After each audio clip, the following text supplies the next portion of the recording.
My name is David De Leon. I'm a design director at InUse, and I will be your host for the next 45, 50 minutes. Today, I have the immense pleasure of talking to David Dylan Thomas. David is a familiar face in the UX community. You may know him as the author of the book Design for Cognitive Bias, and also the creator and host of the Cognitive Bias podcast. David has become a very strong voice for inclusive design, social justice, and the role of bias in making decisions. According to the biography, he's also a filmmaker. I didn't know that, so that's one thing that I'm curious to know more about. During our conversation, you might come up with questions for him, and so please write those in the chat, and I will do my very best to pick up some of those questions during our conversation. It's time to welcome David Dylan Thomas. Send him your happy thoughts. Hi, David. Welcome. Hello. Thank you. I'm realizing now the similarity in our names. You're David De Leon. I'm David Dylan. I think that's alliteration. Yeah. Have you made sure you have kids, David? I do, and one of them, I have one child who is probably getting up as we speak. So I'm in just outside of Philly in the States right now. So it's just now turning 6 a.m. and miraculously he is able to get up at 6 a.m. every morning without prompting and get himself to the bus. So this is one of the few days I'm up earlier than him. But yeah, he will be up very soon. Is his name alliterative as well? So no, his name is Kieran Thomas. And by the way, that alliterative name I completely made up. My legal name is David Thomas. I added the Dylan when Google came around and I realized, oh, there are a million David Thomases out there. And I was a fan of Dylan Thomas. I liked the initials, you know, that sort of thing. That's good. I'm gonna do something similar because I can't seem to get the Gmail address Dave De Leon. I was too late, so I'll be David Dylan De Leon if you don't mind. There you go. Okay, so you're up early. Any particular cognitive biases that we should look at? Yeah. So you being sleep deprived? Yeah, we were chatting about this first. So it turns out, and this is granted early research, but there was a fun experiment where they were trying to figure out whether or not you could catch up on sleep on the weekends. And it turns out you can't. You need to get enough sleep every night. So they did a follow-up experiment. And in the follow-up experiment, they took people who got enough sleep and gave them a bias test. And then they took people who had gotten enough sleep and gave them the same test. And what they expected was that the people who had enough sleep would show less bias. The people who had enough sleep actually showed no bias at all. Wow. And this was surprising. And it's, you know, like I said, there's still follow-up replication that needs to happen, but like the early indications are that, oh yeah, in situations where showing bias can be, you know, deadly, like being a police officer, maybe we need to mandate getting enough sleep. Wow. And it's not, again, it's not that the person like didn't have the bias anymore. They just didn't show it. Right. And when you think about what bias really is, that makes a lot of sense, right? Because bias at the end of the day, and when I'm talking about bias here, I'm talking about cognitive bias. I'm talking about shortcuts your mind is taking just to get through the day. And if you have like in your head a pattern where, let's say you're reviewing a resume, and in your head, if I say the words web developer, you think of a man. Right. And it's not because you actually think that men are better at programming than women, far from it, but that's just the pattern you've seen in your life in movies, television, or offices, right? If you're just that mental shortcut kicks in without you realizing it, you look at a resume and it's a woman's name at the top of the resume, you start to give it the side eye, not because consciously, just like you're being a little more suspicious of it, a little more critical. If you haven't gotten enough sleep, it seems totally plausible to me that that's way more likely than if you have gotten enough sleep, where you actually have the cognitive capacity to be a little more like critical and be like, wait a minute, that is just as valid a resume as the one with the man's name on it. I'm gonna use the exact same level of criticism. Long-winded way of saying, yes, you are definitely more biased when you haven't got enough sleep. So but it's interesting then, you're saying that this preliminary research, if you get more sleep, you're more deliberate in your reasoning. Yeah, you have more. It's more that you have more capacity, right? Because Okay. basically, let me clarify. Cognitive bias is basically, like I said, these shortcuts your mind takes just to get through the day. Like you literally need to make something like 1 trillion decisions every day. Even right now, I'm making decisions about what to do with my hands, how fast to talk, where to look. And if I think very carefully about every single one of those decisions, I never get anything done. So it's actually a good thing that a lot of our lives are spent on autopilot, but sometimes the autopilot gets it wrong. Right. And we call those errors cognitive biases. So yeah, we have the capacity during the day to actually think carefully, but not about 1 trillion decisions, maybe about 10 or 20. And my suspicion based on these results is that when you get enough sleep, you have more like decisions, right? In your bucket, right? You have more decisions that you can make carefully and thoughtfully. And there's literally something called decision fatigue, where the more decisions actually take energy. So the more decisions you make, the less energy you have for future decisions. So, and this is kind of a frightening result, but in the States, judges in courts, right, they looked at their decisions throughout the day. And at the beginning of the day, they were making something like 60% favorable decisions. By the time you got to lunch, when their energy was lower, that had dropped to zero, just about zero. They would go for their food break, come back, and suddenly favorable decisions would jump back up to 60%, and then again, slowly fall throughout the day. So this has serious consequences. But the upshot is, yes, you can make thoughtful decisions, but it takes energy. And you only have so much of it. So again, if you get enough sleep, you have more energy. So that finding sounds very plausible to me. Is this something that you bring into your own life, as in making the important decisions early in the day? Oh, so I preload those. So like, for example, this shirt I'm wearing now, I didn't sit thinking, which shirt do I want? I just, that was the first shirt in the pile, and I rotate my shirts. And when I do laundry, I pack it deliberately so that I'm going through a full rotation. I wear a lot of t-shirts. So when I got up this morning and I looked in the drawer, I was like, that's the one, pull it, wear it. That's it, right?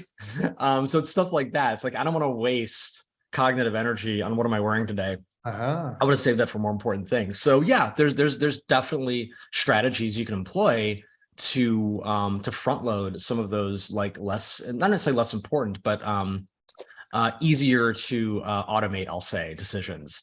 I find that to be a helpful strategy. And on the topic of that shirt, could you display? I saw what the text was. Oh, so yeah, this one. I think you're out of frame. So this, I don't know. I always wonder, because I actually use this in my talk, how many people internationally are familiar with who Rosa Parks is.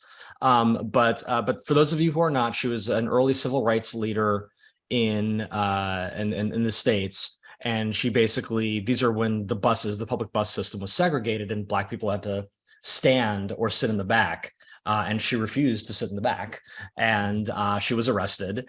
And it was the kickoff. There was a lot of actually planning that led up to that, but it was the kickoff of a major year-long bus strike that was an important event in the civil rights movement. So this is sort of a cheeky way of saying this is what she had to say when some white person was like, no, you have to sit in the back. She's like, nah. I love it. Some of us are meeting you for the first time. Could you tell us a bit about who you are and what you spend your days doing, David?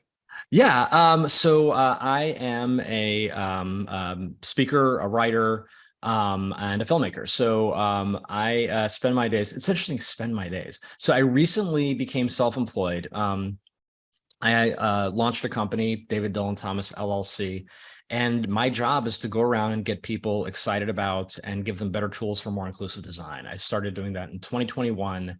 After basically a 20-year career in UX and content strategy, and learning more about bias and how it intersects with UX and content strategy, and writing the book Design for Cognitive Bias. So that's that. So my job, it's funny, my daily existence is much more flexible. I got to say, I do love self-employment. So it's interesting. My routine is much more flexible now. And if I wake up in the morning and I'm like, okay, I want to have a nice leisurely breakfast, maybe read a little, maybe play a couple video games before I get started, I can do that because my time isn't restricted. Like the only time for me that's restricted is, okay, I got to give this talk at this place at this time. Everything around that is sort of like, okay, you want to do laundry now? Okay, sure. You want to meditate now? Sure. You want to play with your kid now? Sure. And then I'll check email later, right? So my days are actually much more flexible than they used to be. If you're actually spending how I spend my day, it's that's a little bit easier than all that. But my occupation is going out and giving these talks and really trying to incite people to get excited about thinking more carefully about their work. And you'll be giving a talk in Stockholm in May. Could you give us a quick, I don't know, a peek into the talk without any, spoilers? I'm happy. I'll give the talk now. I'm going to be giving a talk and I'm going to be doing a workshop. The talk is called Design for Cognitive Bias. It's based on my book, and I'm starting with the premise that we as designers have biases and our users have biases. And there are different ways to different design choices, different content choices we can make as designers that can keep some of our users' biases at bay, or maybe even use some of them for good. I'll give you an example of that in a second. And then that we ourselves as designers have biases, right? And those are the really dangerous ones, because those are the ones that can really hurt our users, because we may not even realize we have them. And there are different processes that we can go through. And again, I'm going to give you practical advice that you can start using the very next day if you want, to try to make your design process a little less biased. But the biases our users have that can maybe be used for good. So there is a bias. It's called rhyme as reason, and it's based on the idea that if something rhymes, we actually think it's more believable. So here in the States, we have the phrase, an apple a day keeps the doctor away. That is more believable than you should eat more apples, bruh. So if you know that things that rhyme are more believable, that's something you can actually use to keep people safe. There is over here, there is legislation that says that you have to buckle your seatbelt. And the legislation, basically, you can get a ticket if you don't buckle your seatbelt. And the legislation on its own did a lot of good, especially with older drivers, but not as much with younger drivers. So they rolled out this campaign called Click It or Ticket. And that actually showed results. It moved the needle in such a way that almost 4,000 lives were saved, in part through rhyming. Wow. So it's silly, but yeah, you can use these powers for good. And that's kind of what the talk focuses on. I imagine a lot of people would be very skeptical if you told them that they were more likely to adhere to a rule because it rhymed. It doesn't seem to correspond with our own, introspective understanding of ourselves. Yeah, and that's part of, like, that's a bias unto itself. Like, we like to think of ourselves as these very intellectual, rational people, which in and of itself is a relatively new phenomenon. Like, not to go all history lesson on this, but I'm learning more and more about how, like, that has evolved over time, like how we intellectualism as something that we kind of revere is relatively new human phenomenon, right? Roughly around the Enlightenment, maybe we start thinking that that's a good idea. But yes, we do like to think of ourselves as these very rational, we make all our decisions very carefully. And there's literally a bias called the bias blind spot. And the way it works is you think you don't have any biases, but you're sure that everybody else does, right? And that's part of what makes fighting bias tricky, is that you don't think you have it, right? You think you're making every decision clearly, and your own mind will work against you in that. Your mind is very good at making you think that every decision was made rationally, when 95% of decisions, for the most part, are made below the threshold of cognitive, of consciousness, of thought. So basically, most decisions you make so fast you don't realize you've made them. But your mind is good at protecting your ego and saying, oh yeah, that thing you did without thinking. No, you were thinking. Absolutely. Yeah, you're fine. And we can talk about, like, how good your mind is at fooling you if you like, but that is part of what makes it so tricky. This, to your point, it doesn't feel right. No, I would not find something that rhymes more believable. That's ridiculous. I was also thinking that when we don't have a reason for doing something, when it's below the threshold of consciousness and you ask people, there are all these studies where people make up answers. So we seem to be very compelled to seem rational to ourselves. It's not just, I will recommend a book right now actually called The User Illusion by Tor Nori-Anders. He talks a lot about the separation between sort of your conscious self and your unconscious self.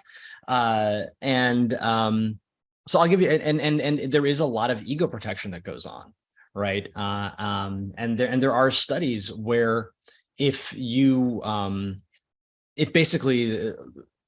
give someone a situation where they have no reason to make an association between two things, like rationally, their mind will do it anyway. There's a long-winded thing about like field of vision, and if I block, but yeah, that's what our minds do. And a quicker example of how good your mind is at fooling you is just try this at home right now, right? Touch your nose and your toe at the same time. You feel it at the same time. You shouldn't.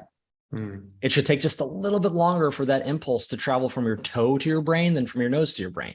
Your nose should get there first. But what happens is your brain says, okay, hold up, nose impulse, wait for the toe to get here. All right, both of you go through, right? And you don't even realize it, right? That's how good your mind is at fooling you, because your mind, you would probably feel like it was weird if those two things didn't happen at the same time. So just to make you, again, your mind is basically just really good at pampering you. It basically calls like, okay, it's okay. Don't freak out.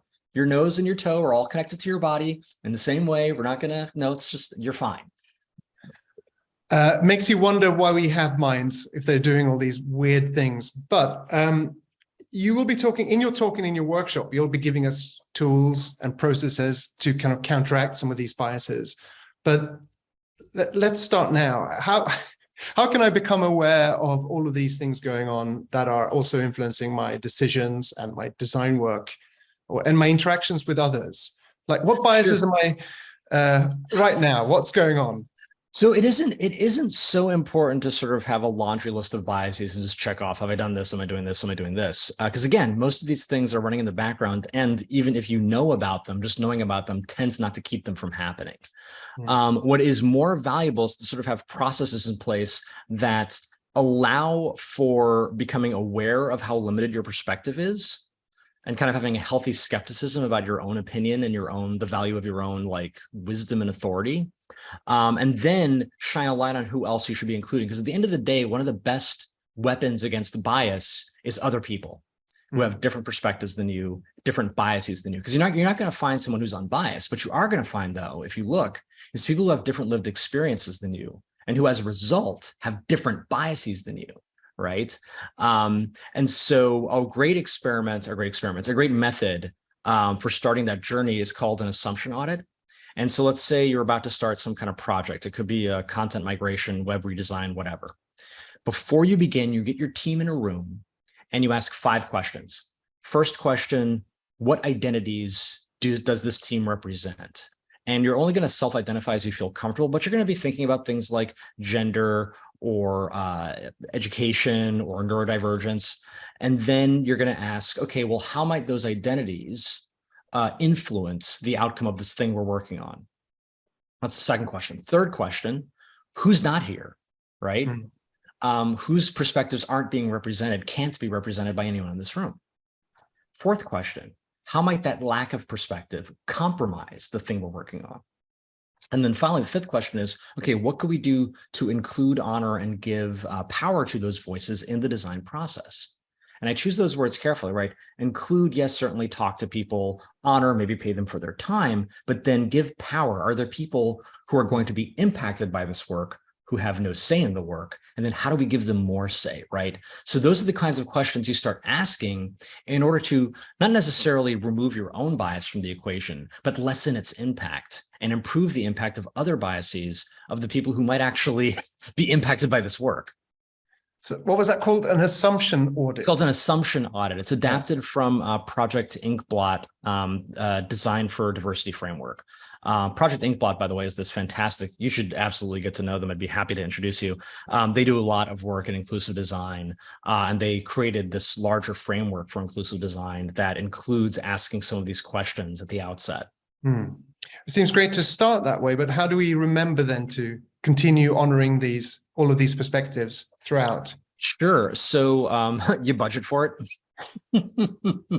Right. So think about it. When you are doing a typical web design project, there is a budget that has a certain schedule attached to it. It's like, okay, we have this much budget for the kickoff. We have this much budget for research. We have this much budget for the design phase. We have this much budget for the web development phase. We have this much budget for the we call it QA, the quality assurance phase, right? Where we're sort of going through making sure all the code works, right? So if you think about the fact that we budget for the QA, right? Making sure, hey, before we launch this, let's check all the code, make sure it works. Imagine doing that throughout, but with bias, right? So other things you could budget for would be things like what's called participatory design, where let's say I do identify a group that's going to be impacted by this work, but has no say. So for example, here in Philadelphia, the city of Philadelphia did some work with the Office of Homeless Services to redo the intake process for people who are experiencing homelessness. Now, if you do what's called a power map, which is sort of, again, one of your first steps in like this kind of process, it's called participatory design. You would have just picture like an axis, right? And along the x-axis, right, is impact, right, is interest. Like who doesn't care how this turns out because they're not very impacted, and who cares a lot because they're very impacted. And then you think about the y-axis is power, who has very little say in how this project turns out and who has a lot of say. And what you're looking for are people in that lower right who are very impacted by the work, but have almost no say. So if we go back to our homeless services example, the people who are going to be very impacted by that work, but really not have any say are the people who are experiencing homelessness. So to keep this going throughout, your project then becomes, how do I take them from that lower right quadrant to the upper right, where they're very impacted, but they also have a lot of say? And people who've done this work will tell you it's mostly about accountability. You're going to say, okay, I'm going to do some research with you.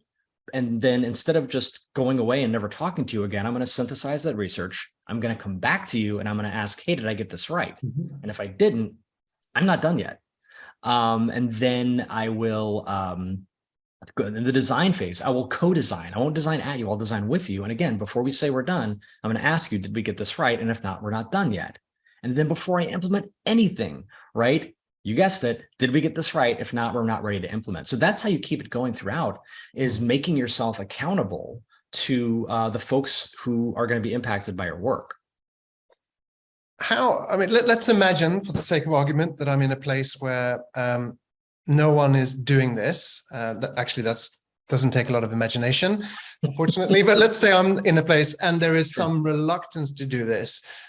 What kind of persuasive tactics might I employ to get people interested in doing this work? Yeah, well, there's literally the whole third chapter of my book is devoted to this. It's called Stakeholder Bias, but the secret title is How to Jedi Mind Trick Your Boss into Doing the Right Thing. But one of the key tactics I talk about is called the consistency bias. So the consistency bias works like this. If I come up to you and say, hey, can I put this big giant sign on your lawn? You're probably going to say no, right? But if I come up and I say, hey, can I put this tiny, it's no bigger than a thumbtack, you won't even notice it, this itty bitty little sign, you're more likely to say yes. If you say yes, and then I come back 2 weeks later and I say, hey, can I put this big giant sign on your lawn? You're actually more likely to say yes, because you're sign people now. We like to make decisions that are consistent with our former decisions. Again, it's that mind protecting your ego. So if I am in a company and I say, hey, and I want that company to start embracing inclusive design, I can say, hey, we're going to form the inclusive design committee, and we're going to meet every Monday. And we're going to overhaul the entire design process. That's basically going to be a meeting engine. Or I could say, hey, boss, on this next project, can we do an assumption audit? It's like a 2-hour meeting. This is like a 600-hour project. Can I just get 2 hours? No, much more likely to say yes.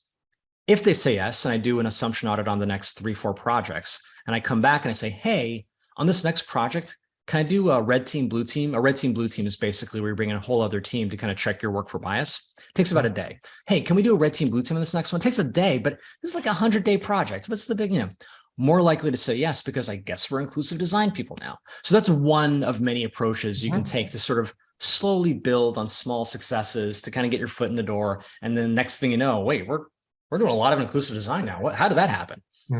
That's great. That's great advice. And I guess as well, as soon as you start doing something small, you're also learning a lot and seeing the benefits of it. So instead of having, proposing something big that people don't know what the impact's going to be, you have the consistency bias, and you also have just a gradual learning. Yeah, so, and that's the other important thing. Again, we were chatting about this earlier, the value of learning.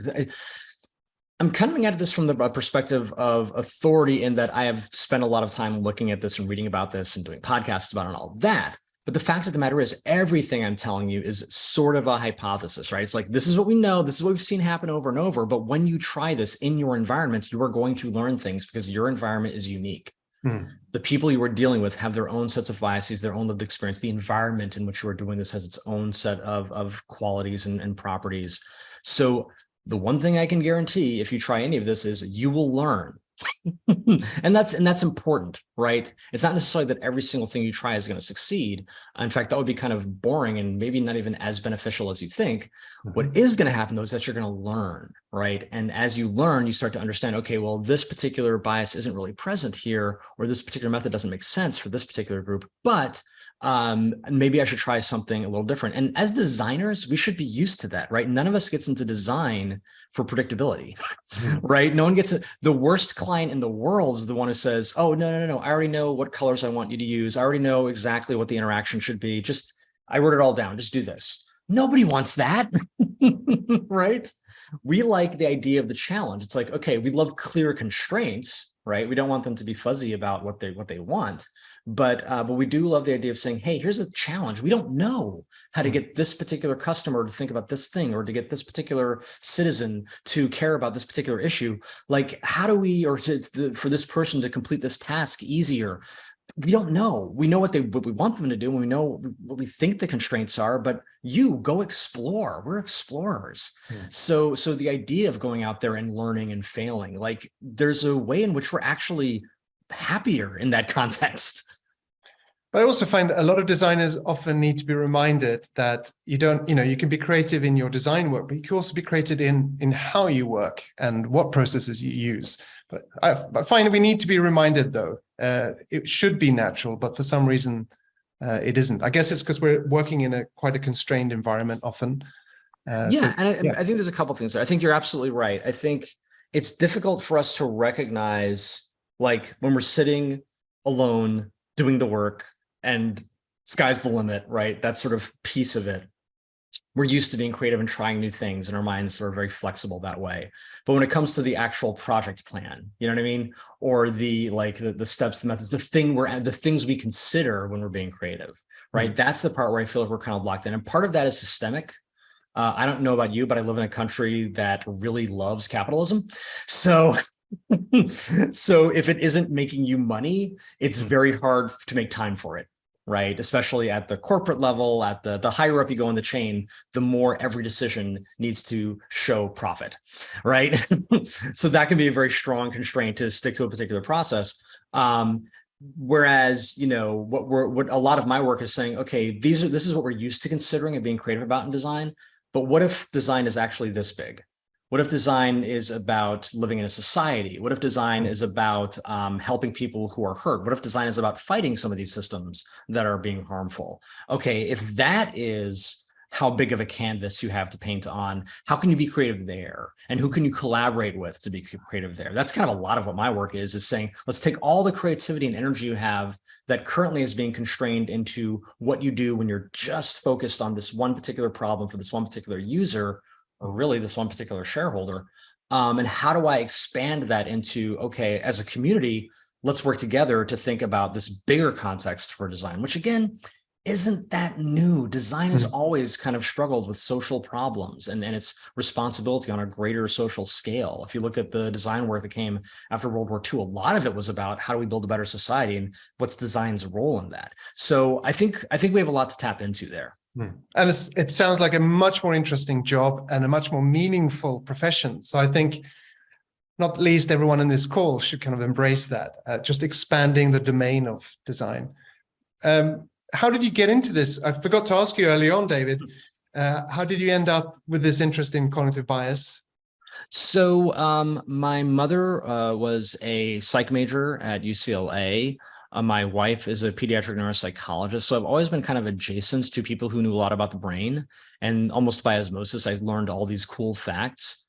And there was one really formative moment. I was reading a book that my wife recommended called The Man Who Mistook His Wife for a Hat. It's just this foundational work by Oliver Sacks, who just go Google Oliver Sacks and just read everything. He's amazing. But he was a guy who studied the brain, and he has this book about just all the different ways your brain can trick you.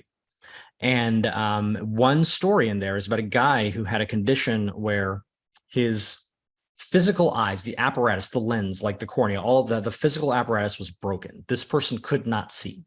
However, the optical nerve and all the sort of machinery that processes light was working just fine. So he didn't realize he was blind. And his mind created a perfectly plausible, believable visual world that he lived in. And if you asked him, describe the room you're sitting in, he could describe it in perfect detail. But if you threw him a ball, it would go right by him. When I realized the power of the mind to make a completely believable yet false reality, I'm like, wow, there was this like fear and trembling. It's sort of like, wow, that's amazing and terrifying at the same time. And I started to become really fascinated with the mind. And when I watched this one talk by Iris Bonet called Gender Equality by Design, it's actually on YouTube. You should totally check it out. And she was starting to connect the dots between, okay, here's how your mind works and how quickly and how bias can play into that, really at the level of just pattern recognition, which isn't necessarily something to feel guilty about. Like it's something to do something about, right? Don't sit on it. But when you realize that some of these decisions you're making, like the resume example I said earlier, aren't from this animosity towards women, but really from just you grew up in a society that has an animosity towards women, and your mind is just internalizing that and taking it for granted and acting accordingly. I realized, okay, I know a lot about UX and how to build these patterns and environments. I want to learn more now about the cognitive bias aspect, because it seems these two things are very connected. And I literally looked up one bias a day. There's this website that has just a big list of biases, and I would just look up one a day, study about it, move on to the next one. I became the guy who wouldn't shut up about cognitive bias. So eventually my friends were like, Dave, please just get a podcast. And so that started the podcast. And by the way, if you ever want to learn about something, doing a podcast about it is a great way to learn, because it forces you to know it well enough to explain it to other people. But yeah, that was how I got into it. Wow. I'm curious about that process. So you were learning about one bias a day. Did you stick to that regimen? Was that a challenge? Pretty much. I had like a rough speaking schedule, time of day I would do it. And it wasn't like I was like studying exhaustively. It was like, okay, let me Google, see the first few things that come up, read a little bit about it. You find a lot of the same sources over and over again. Almost everything is connected to the Daniel Kahneman book, Thinking Fast and Slow. So honestly, I could have just read that, but yeah, I would just basically look at a few things, and it's funny, like as I think about it now, looking at those different pages sort of was the format for my show, because what you usually see is here's the scientific explanation, and here are a few examples. And that's kind of what I would do on the show, on the podcast. I would do, here's like what it technically is. Let me give you a few examples, and then let me give you an example from my life or from what's going on in the news right now or something like that. So I was sort of building the format for the show without knowing it. But yeah, it was fun and easy. Like I am tempted to try to do the same thing with other, like I've been thinking about learning more about different African nations, and like maybe I'll take one African nation a day. That, as it turns out, is not scalable. Like a nation is way more to learn about than a bias. So I'm gonna have to rethink exactly how I do that. But I love it as a format of just, I'm gonna learn about one piece of this puzzle a day. And over time it becomes this habit and you start to love it. It reminds me, I forget his name. He may be called Abrams. He decided to read the Encyclopedia Britannica. and he's written Oh, a that book sounds about, fun. he wrote a book about that process, and he had a similar experience to you, where everyone was getting tired of his conversation because he was always quoting something that he'd recently read. Well, this is the thing. And like, I was that kid. Everyone knows that kid who's sort of like, hey, did you know the blah, blah, blah, blah, blah? Like when they're 5 or 6 and like, they just like, I was totally that kid. I was like, I'd read books of fun facts. I'm like, hey, did you know that you could travel around the world and it's 27,000 miles around the world? Did you like, I still am. I'm still that kid who's like, that is like, I make it sound fancy. I go around and give people insights and include design. Mostly what I do is I get on stage and I'm like, hey, did you know that like, blah, blah, blah, blah. I just turned that into a career. Excellent career advice, I would say. So what, your next project could be about African nations. What else could it be about? What are you thinking about at the moment? Yeah, so my next project, my next actual project, so you're mentioning before I'm a filmmaker, is a screenplay. I wrote a screenplay about it's a true story in Washington Square Park, which is an urban park in Philadelphia. Beneath that park are buried lots and lots of enslaved people, the bodies of all these enslaved people. And I learned that when I first got to Philadelphia, and my immediate thought, because I'm me, is what would happen if they all came back to life one night as zombies, but they only ate white people? And so that premise kind of stuck in my brain, and I gave it the title White Meat. And so it just sort of sat there for a while. And then in the past few years, I've actually been doing research into the abolitionist movement in Philadelphia and the slavery history in Philadelphia. It's all fascinating, and the history of slavery in general. I wrote a whole screenplay around this, which I am in the process of doing a table read for to kind of get the last draft together. And then I'm going to spend most of next year creating a budget for it, and then eventually figuring out how to fundraise. But yeah, that's my next big kind of mega project, is this social justice horror film. I love it. That sounds so good. If you're in need of a middle-aged white man being eaten, I'm sending out the sign-up list now for white folks who want to be eaten. Like all. That's great. It sounds like there's a lot of potential there in both the horror and the history and the storytelling. Wow, that's amazing. Yeah. And in what other ways are you a filmmaker? That's writing a script, but you're already... So yeah, I have been making movies ever since I was a kid. I made my first movie when I was a senior in high school. It was a rockumentary about all the rock bands at my high school. And I've just been making long and short films, documentaries, action, comedy, like anything I get my hands on. And it's funny, like it's been this parallel career that doesn't make money to my UX and content strategy career. Anyone is hearing me, but my screen has frozen. I can still hear you. Can you hear me? Oops. And looks good. Oh, I think you're back. Hi, Dave. Hey.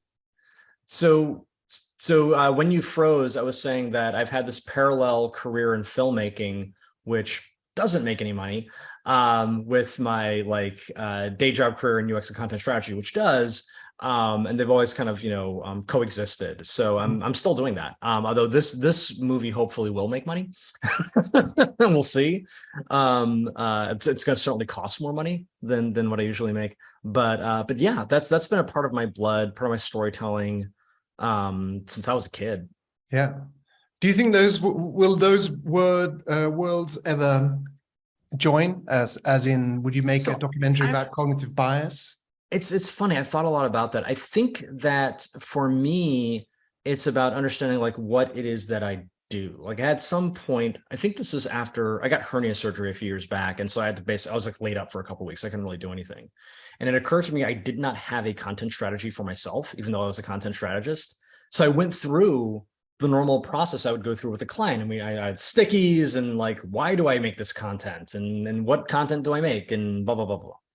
And what it really boiled down to was, at the end of the day, I feel like I am someone who creates what Henry Jenkins called cultural activators. Henry Jenkins is this social scientist who studies fan culture. And he came up with this term cultural activator. And it's basically a fancy way of saying you created a piece of art or pop culture. And it is a piece of art and pop culture, but it's also this thing that activates people to do these cultural things. So like a good example is Harry Potter. even before sort of the controversy with J.K. Rowling, the books themselves inspired people to create literacy programs or to send money to Haiti or to like just do all these different things that were sort of these cultural movements that were inspired by this fictional work. But the fictional work went above and beyond just entertaining. It actually led to all this change.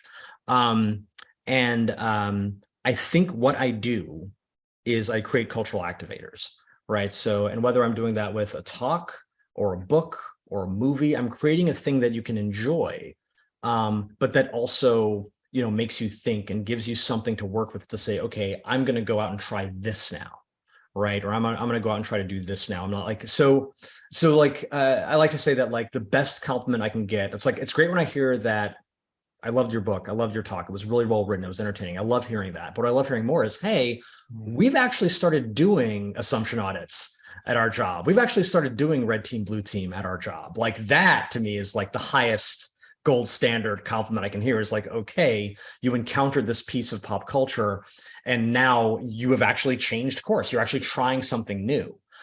So I don't know that I'm ever going to like make a movie about cognitive bias, but I do know that the movie that I make, the book that I write, the talk that I give is all kind of aimed in the same direction. If that makes sense. Totally, and very inspiring. And my difficult follow-up question is going to be, okay, I think a lot of people on this call are people who want to have impact. And so how do we ensure, or what tricks or what components does a cultural activator include that make it more likely to actually activate someone? What do you think? That is a great question. I mean, like I said, I've got a whole chapter devoted to sort of the very tactical elements of change. But I think for me personally, like at the end of the day, I'm an artist. So what influences the actual work? Like when I'm making the movie, when I'm making the book, when I'm making the talk, I'm very much an audience of one. I'm thinking, what would inspire me? What am I fascinated by? What actually is interesting to me? Like I said, literally last night I was rehearsing my talk, and in the back of my head, I'm like, okay, I'm bored now. I don't need this slide. This slide, I'm not enjoying getting through this slide. If I'm not enjoying getting through the slide, I doubt anyone is gonna enjoy watching me try to get through the slide. That slide's gone, right? So tactically, practically, when it comes to making the thing, making the cultural activator, I honestly think it's about like just being honest with yourself about what bores you and what excites you, and just leaning into that. Once you've done that, and you start giving the talk, or you start like making the movie, or you start to get these things out there, then you start to learn, okay, all right, this resonates, this doesn't resonate. I need to double down on this.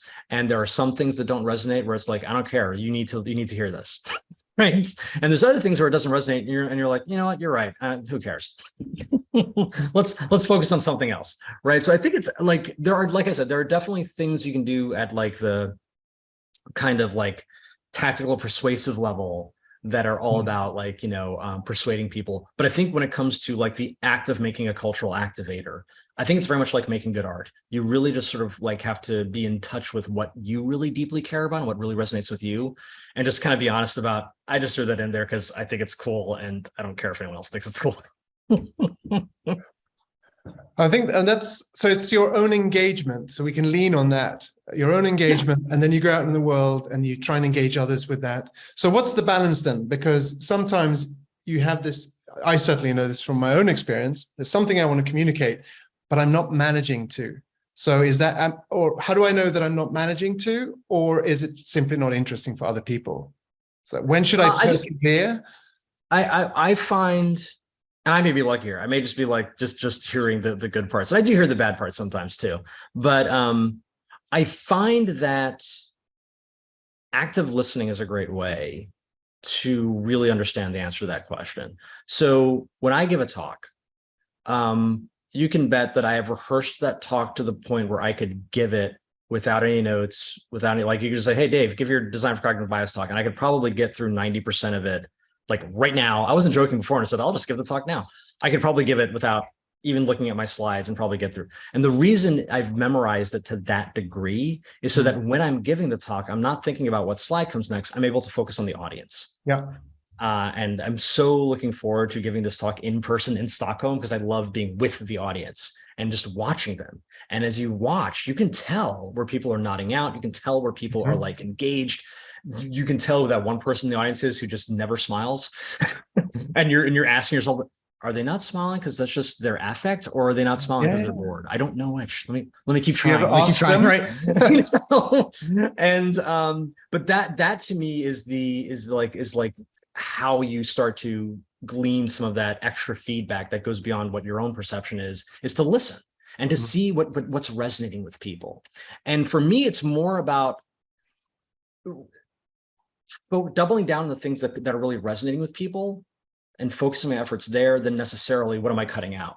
Because the more you focus on the things people resonate with, the cutting out kind of, you get that for free because you just don't have time for it. And honestly, like in my creative work, like I'm telling you about this zombie movie, I have literally 200 different ideas for movies.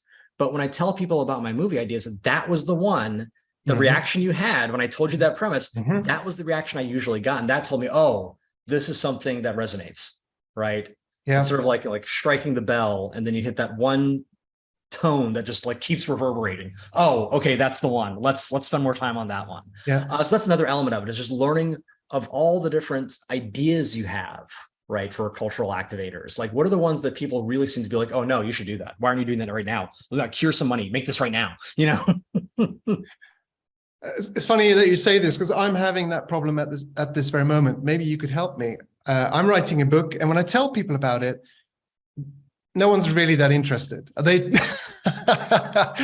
and I feel that it's a really important topic, because it's about giving feedback on design, and it's a really quick way of making design, better.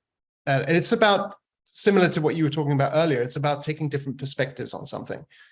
But a lot of designers don't find that very appealing, because they're thinking, oh, it's that situation where it's very awkward and people are telling you things and makes you feel foolish, and giving feedback, you don't want to hurt anyone's feelings. So I'm having a real difficulty framing it so that people in that initial conversation go, oh yeah, I certainly want to read about that. So I don't know, what advice would you give in order to find that framing? Sure. And I'm glad you used the word framing, because that actually is one of the most important biases in the world. It's literally called the framing effect. So an example might be, I go to a store and I see a sign that says beef 95% lean, and another sign that says beef 5% fat. Which one do you think people are going to line up for? But it's the same thing, right? One has been framed in a way that makes it seem more appealing. So framing is everything. I would say, and this is, I was hinting before that there are these other persuasive techniques. I would say it's about finding out, why do you think it's interesting? Like on an emotional level. That's the other piece that's kind of been hiding under the surface here, is it's all emotion. We like to think it's rational. We like to think it's emotion. We make our decisions emotionally. That's just what we are. Just accept it, embrace it.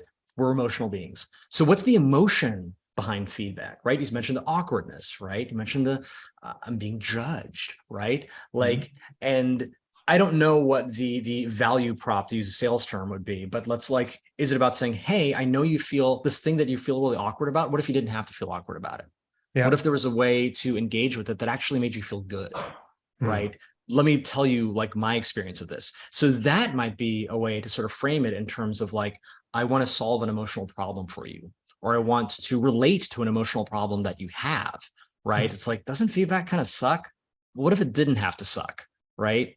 Something like that might, and again, I don't know if that's specifically what your book is about, but as a topic, I know I don't like getting feedback. Right? It's I don't want to be judged, right? But if it's framed as, okay, well, what if that didn't have to be this awkward conversation? What if it could actually be generative? What if it could actually be this complete? Because people love hope. One of the biggest motivators for voting in elections isn't fear, it's hope. So when you see somebody voting for something and it seems like they're doing it out of fear, ask yourself, what might they be hopeful about by making that decision? So if you can give people hope about feedback, all right, let's explore that. And again, not knowing specifically what your book is about, but as a topic, those are all places where I could see someone resonate, be like, wait, you're going to give me hope about feedback? Okay, tell me more. Tell me more. Right. No, I think that's really solid advice. Let me see. I see that there seems to be someone has written, Kirsten is asking, I missed the name associated to Gendered by Design. Yeah, it's the talk that you referred to that got you started. Yeah, it's called Gender Equality by Design by Iris Bonnet. I don't know if there's a chat I can type this into. Let's see. I was looking for that earlier today, so I will post a link to the YouTube.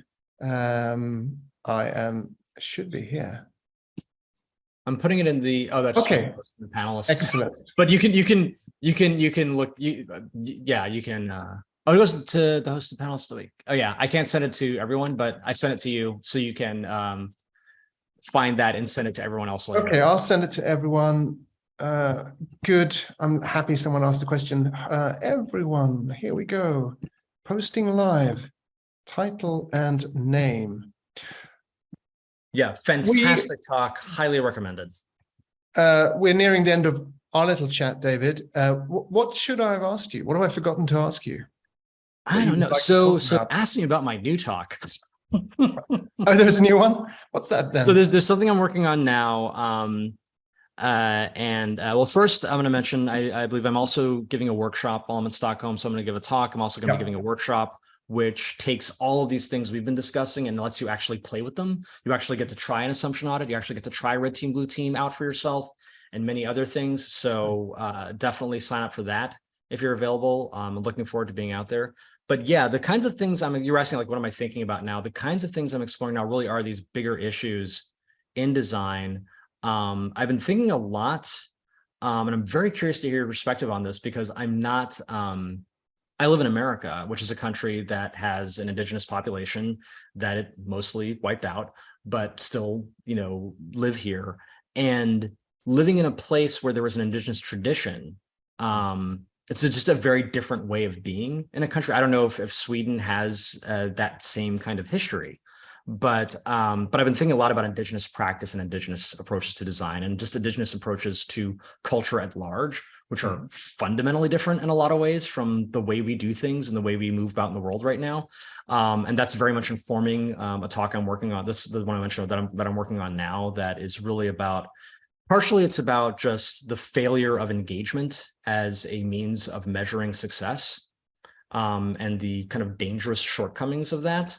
And then can you say that again, the dangers of engagement. So saying, hey, we're gonna judge the value of this website based on engagement. You're gonna be rewarded based on how much engagement the site gets, right?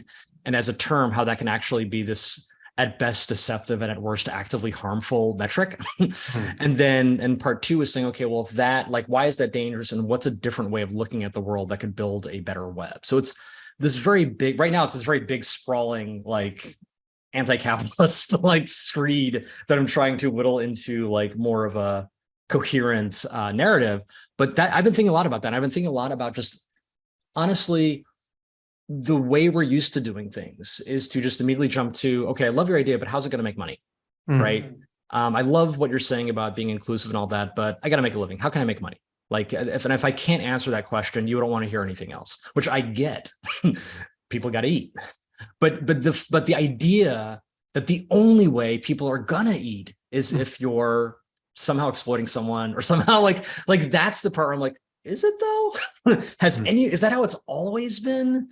Are there other ways of living and living together in big groups that maybe don't involve hating each other and exploiting each other for profit? Yep. Maybe. And literally the name of the talk is What If People Weren't the Product? So that honestly is like, that's what I've been thinking about a lot about lately is like, what are these other ways of living that are generative and that actually help people and you still get to eat, you still get to send your kids to college, you still get to do all that fun stuff.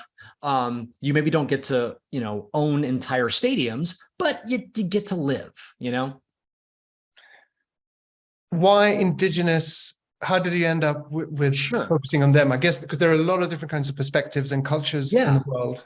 So I was reading about, don't know how much time we have left, but I'll try to sum this up quickly. I was reading about Abraham Maslow a guy came up with something called the hierarchy of needs, which some people know from pop psychology. It was just this basic idea that most human beings have this hierarchy where first and foremost, they need to make sure they got food, shelter, all that. If you can take care of that, then you think about things like just safety and security. If you can get to that, okay, now we can talk about feeling loved, on and up to the point where what he called self-actualization, like just a perfectly whole-rounded human being.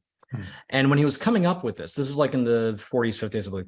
When he was coming up with this, he was invited by a friend to come spend some time with the Siksika, who are this indigenous First Peoples, I believe, in Canada, north or maybe north of the States.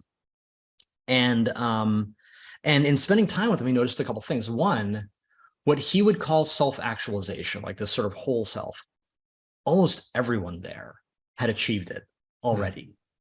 And the white settlers who were living nearby definitely had not. He literally is like, these are some of the worst human beings I've ever met in my life. Like he didn't hold back. And Maslow was white, by the way. Like he was not holding back. And so he was seeing this gulf. And one of the things he learned, and the Siksika wouldn't use the term self-actualization, but the equivalent, they believed that humans were born self-actualized. It wasn't something they eventually achieved over time. No, they were born that way. And this affected the way they thought about everything. So parenting, very permissive parenting because, hey, you're basically okay already. I just need to make sure you don't get eaten by a wolf. Crime. Okay, you did this transgression, but it's not because you're evil. It's because something went wrong, because I'm assuming you're basically good. So instead of pushing you out of the village or killing you or locking you away, we're going to figure out what went wrong. And you're probably somewhat responsible, but we're also probably somewhat responsible, because if we were doing our job, you probably wouldn't have done. So let's get together. It looks more like restorative justice. And then my favorite was wealth. The wealthiest person in their eyes was the person who gave the most away. And they would literally get into a circle every year and sit down and be like, hey, who gave away the most? You? Okay, you win, right? And imagine like that mindset. If I were playing a video game where the only way to advance was to give away points, what am I going to spend that video game doing? Looking for people to give my points to. And Maslow had a hard time finding poor people in Siksika, because the second somebody fell down on their luck, they would immediately be made whole again. Because remember, I'm going around looking for people to help, right? Imagine if that's what the web were like. If the web were a place where instead of going in and I'll give you some, but you got to give me something in return, right? Or I'll help you, but only if you have money, right? It's a place where it's like, okay, who needs help? Who needs help? It's like obsessively trying to help people. That's possible. So when I say I'm obsessed with kind of, and which is not to say that uniformly all indigenous tribes do the same thing. Absolutely not. There were indigenous groups that had slaves. Like, let's not, paint a broad brush, but there were plenty of large groups of people living together who managed to do it in this very generative way. And so I'm like, okay, what would happen if instead of making the fundamental assumption of, I only need to care about you if you have money, I had a different assumption of, well, everyone deserves to be helped. And I built a web on top of that assumption. So that's what I'm kind of obsessing on right now. And not only is our time running out, David, but I think that's a very hopeful and optimistic and future-looking place to end as well. So I'd like people to go away and think about that for the rest of the week. And I hope you all have a very bias-free week, if that's a thing, I don't know. And David, I'm looking forward to meeting you in Stockholm in Can't wait. time. And everyone else, make sure to buy tickets to From Business to Buttons. As is always the case, the longer you wait, the more expensive it gets, which is only fair, or is it? I don't know. Maybe not. Thank you so much, David. It's been fun and illuminating. And are you going to go back to sleep now? No. At this point, I think I'm just going to get breakfast. It's like, what? Okay. I'm up now. Let's do it. Have a great breakfast, David. And thanks for your time. Bye, everyone. Take care.